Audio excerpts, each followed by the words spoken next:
Carlo Ancelotti finalmente estreou no comando da seleção brasileira. A expectativa é alta, mas o início do trabalho levanta dúvidas. Será que o técnico italiano vai conseguir reconquistar a confiança do torcedor e levar o Brasil ao Hexa? A grande questão é, PVC, agora você tem que responder. Então Eu o não Hexa respondi vem? até agora? O Hexa vem? Não acho que seja agora. Acho que não vem com o Ancelotti? Não, pode vir. O Brasil tem jogador para isso. O Brasil tem jogador, o Brasil vai ter trabalho para isso. Mas o trabalho, eu acredito muito no trabalho de 4 anos. Por mais que você diga que Verdade. a Copa do Mundo é um trabalho... É igual estudar para a prova. Você pode passar no vestibular sem estudar nada, os 6 meses antes do vestibular? Pode. O certo é fazer isso? Não é. Não. Agora o trabalho do Ancelotti vai ser basicamente escolher os caras que ele... Pra ver se eles vão funcionar junto, porque não dá tempo de fazer muita coisa. Vê um grupo, Mas né? tem Ele muito precisa ter um grupo. jogador. Eu adoro contar essa história porque o Brasil é o único país. O Brasil está na América do Sul ainda, não é? Tá. É. Tá. O Brasil é o único país que tem jogadores em todas as finais de Champions League desde 2000. Ou seja, todas as finais do século XXI de Champions League não tiveram... Em todas não teve francês, em todas não teve espanhol, em todas não teve inglês, em todas Mas não teve teve alemão, brasileiro. mas teve brasileiro. Aí a gente fala, pô, mas a gente não tem mais jogador como Ronaldo, Romário, tudo bem, é verdade. Mas você tem... Vinícius Júnior é eleito o melhor do mundo. Rafinha tá brigando. Rafinha tá brigando. Então, pera um pouquinho. Tem jogador. O que precisa? Organizar. Tu ainda acredita no Neymar? Não. O Neymar, tomara que ele consiga, mas assim, não dá pra acreditar hoje. O Neymar hoje, ele é uma... Ele tá tentando se recuperar pra voltar a jogar em alto nível. Aham. Mas ele não joga em alto nível há 2 anos. Faz um tempo. Ele ficou muito tempo... Não é que ele não está jogando... É que ele estava jogando mal. Ele não estava jogando, né? É muito pior do que a situação... É assim... Eu acho que a esperança a gente sempre tem, porque assim, a gente tem na nossa história Ronaldo se recuperando de lesão e indo pra Copa e tal. Mas Fazendo assim, gol de bico, porque era o único jeito de chutar. chutar, mas assim, é triste. Botando o cabelinho que é pra tirar a tensão do tensão, joelho. exato. Mas ao mesmo tempo é triste você pensar demais, que é um moleque. cara, porra, que a esperança que a gente tem e a gente não sabe se a gente pode contar com ela, né? É uma das esperanças. Ele no fica caso. chateado quando se fala que ele tá pagando porque ele não se cuidou antes. Então, esquece isso. Ele falou, não, se vocês não sabem quanto eu me dedico, ok, cada corpo é um corpo. O corpo dele hoje, aos 33 anos, responde diferente do que o corpo do Messi e o corpo do Cristiano Ronaldo É verdade. respondiam aos 33 anos. Cristiano Ronaldo e Messi, o Cristiano Ronaldo foi para a última Copa aos 37 anos. Se não for com 40. Exatamente. E o Messi foi para a última Copa com 35 anos. O corpo do Neymar, neste momento, não dá sinais iguais aos que os corpos de Messi e Cristiano Ronaldo deram com a mesma idade. Ok, não pode não ter sido por nada. Ele pode ter se cuidado do mesmo jeito e o corpo dele é diferente. Meu pai fuma desde os 12 anos de idade e nunca teve problema nenhum com isso. Beleza, nunca teve problema respiratório. Mas não dá pra levar isso como uma regra. Né? Exatamente. Mas Uma coisa que eu tenho medo só é o seguinte: Ancelotti, ótimo Ancelotti vir para cá.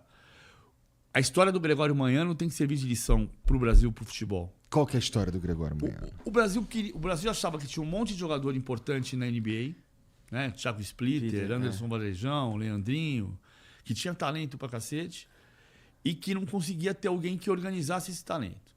Aí, em 2010, o Brasil trouxe o Gregório Manhano, técnico argentino, campeão olímpico pela Argentina em 2004, na Grécia, em Atenas.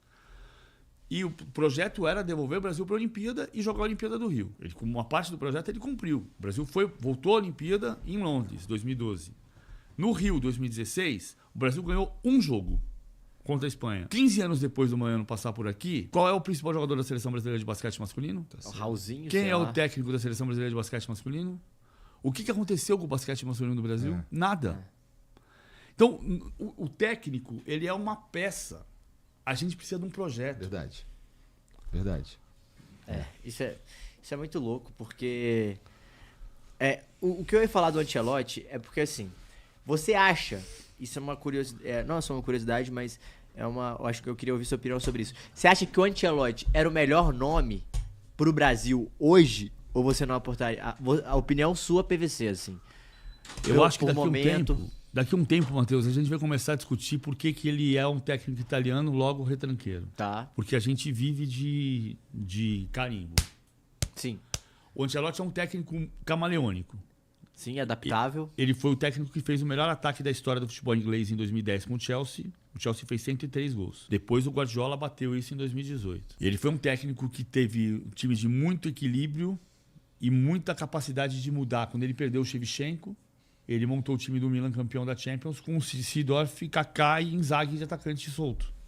Ele fez aquele esquema que era a árvore de Natal. Árvore de Natal, Ele é o único cara que foi campeão em 5 países diferentes. Não, campeão. O Bora Milutinovic dirigiu 5 seleções diferentes em Copa do Mundo, mas o Campeão Ancelotti, de liga. campeão de liga. É. Ele foi campeão italiano pelo Milan, campeão inglês pelo Chelsea, campeão francês pelo Paris Saint-Germain, campeão alemão pelo Bayern, campeão espanhol pelo Real Madrid. Isso tem um valor para quem vem para outro continente, como é o caso dele. Neste caso, tanto quando ser campeão 5 vezes da Champions, que é recorde também, mas o fato dele ter sido campeão em 5 países diferentes mostra que ele tem uma capacidade de se adaptar ao lugar. Ele até prometeu falar português rápido, né? Tá falando com os caras já no vestiário. Falando, errando conjugação de verbo, mas tá falando.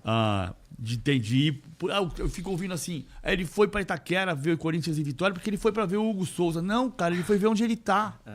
Ele foi ver onde é que ele tá. Como é que é esse negócio aqui? Que futebol estão jogando nesse Campeonato Brasileiro aqui? Como é que são os jogadores aqui? Como é que são os jogadores? Como é que eles são formados? Qual é a distribuição tática? Quanto espaço tem? Ele tá vendo o jogo, ele vai ver o Hugo Souza. Ele vai ver o Hugo Souza também, mas ele vai ver onde ele tá. Ele tá tentando saber onde ele tá.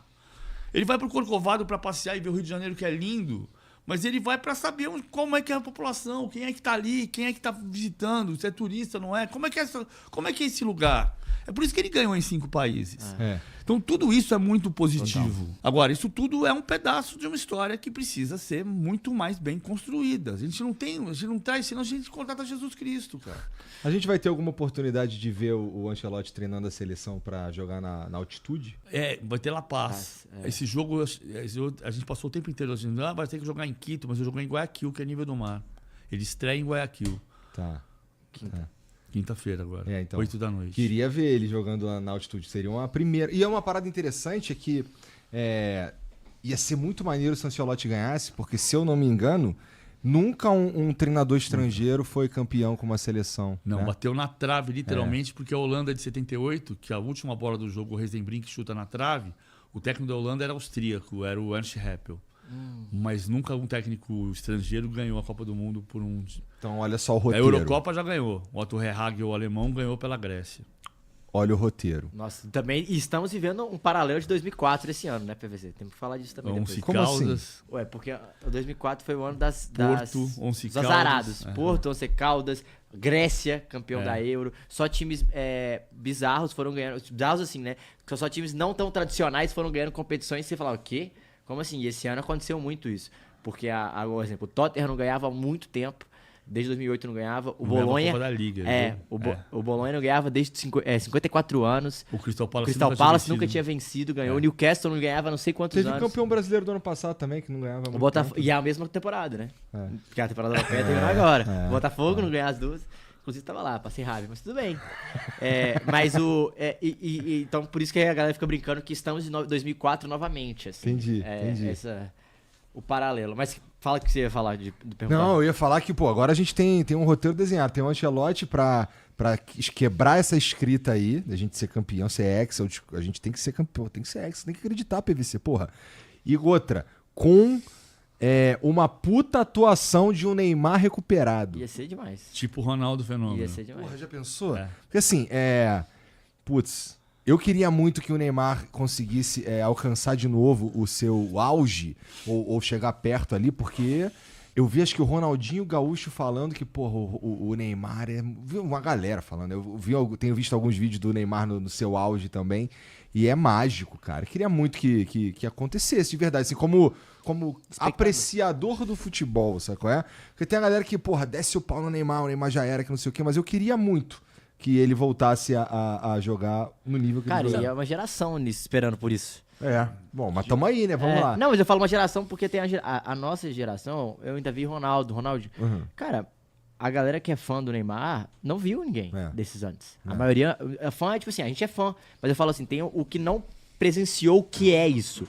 E num mundo tão globalizado da internet, o Neymar pros caras é o mais perto do Cristiano Ronaldo e Messi, assim. Esse é o parâmetro. Eles não tiveram Ronaldo, Ronaldinho, entendeu? Isso é bizarro. também. Mas acontece uma coisa no futebol de hoje que é, será que você precisa ter um Messi, Cristiano Ronaldo, exato. Ronaldinho? Porque você pega o Paris Saint-Germain, que é o time do Dembélé, Total. que foi campeão por causa do Doué, e na temporada aqui não tinha pela primeira vez nem Messi, nem Neymar, nem Mbappé. E o grande nome é o Luiz Henrique, que é o eu técnico. acho que Vamos botar assim, porque pelo... você tem um time muito bem Porque eu estruturado. falo disso porque a gente não fala que, assim, pode até acabar que algum deles ganhe a bola de ouro, mas a gente não fala antes de começar a final que era um cara do PSG que ia ser o melhor do mundo. A entendeu? gente tá muito louco, tudo é tão rápido essa era da informação, que assim, a gente tava discutindo em fevereiro quem ia ser melhor do mundo em dezembro. Ele tava bravo que a gente perguntou isso no programa lá embaixo, pra ele falou esporte, ele, pô, mas a gente tá em tal. A gente tá em fevereiro discutindo quem vai ser melhor do mundo em dezembro. E aí você fala de Rafinha, você fala de Mbappé, você fala de Vinícius E aí Júnior. a Mal estoura absurdamente no Yamal mata-mata. Aí o Paris Saint-Germain Mano, ganha decola. e você olha, quem é a estrela do Paris Saint-Germain? É o Dembélé, mas o Dembélé é melhor do mundo? Pode ser eleito, pode. Mas Pode. assim, não é porque ele é o melhor do mundo, é porque ele é a estrela do melhor time.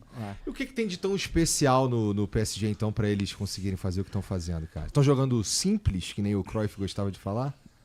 Eu acho que ele tem pressão, tem talento pelos lados do campo, que Kvaratskhelia, que é muito bom, e o Doué do outro lado, que barrou o Barcola, que é muito bom também. Aham.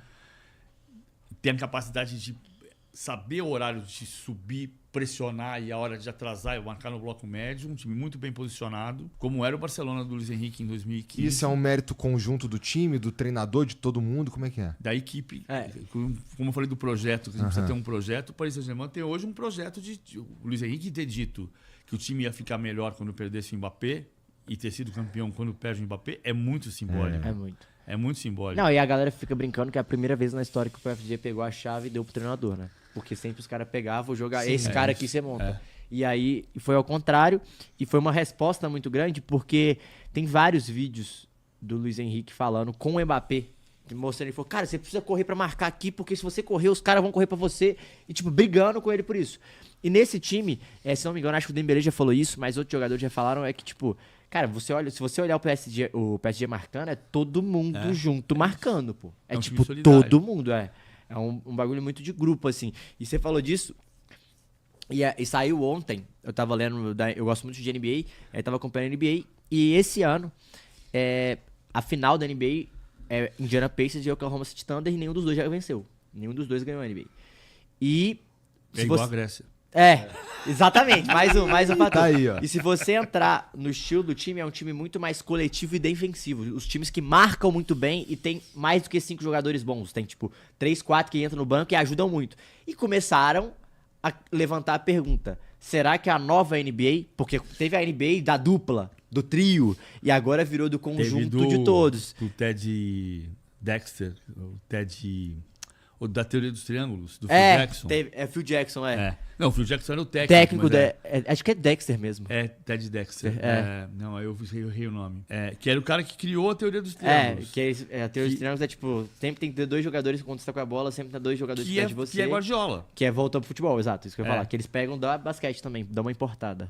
Entendi. Maneiro, né? E aí depois, em 2010 pra cá, o LeBron faz a dupla, e tem o trio, aí o Curry com as bolas de 3, enfim, Mas muda o jogo. isso deixa o jogo mais legal, cara? Um jogo mais defensivo? Não deixa um jogo mais chato de assistir? Não, mas deixa o jogo muito intenso e competitivo, porque é difícil fazer cesta e no final do jogo, quando você pega que é o alto nível de concentração, cara, só faz o cesta que é muito foda, que é muito pica, pô.